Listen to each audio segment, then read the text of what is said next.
Us poso un exemple. La millora del teatre del Centre Cívic Sant Narcís no desplaçarà els centenars d'activitats que com a sala polivalent té el teatre. M'explico? Seria un error que per millorar quelcom desvestissis un altre.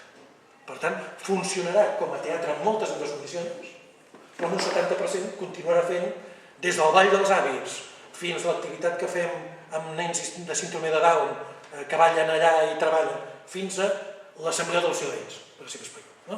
Per tant, és molt important saber acoplar aquests principis.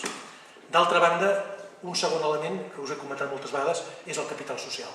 És a dir, que un sortir més ric del centre cívic com ha entrat. El concepte de capital no sols l'exclusiva la tenia el Madoff, sinó que el concepte de capital és aquest. És a dir, jo inverteixo el meu temps i m'enriqueixo, en el sentit millor que té el terme. I per tant, surto d'aquesta activitat amb major capital del que he entrat.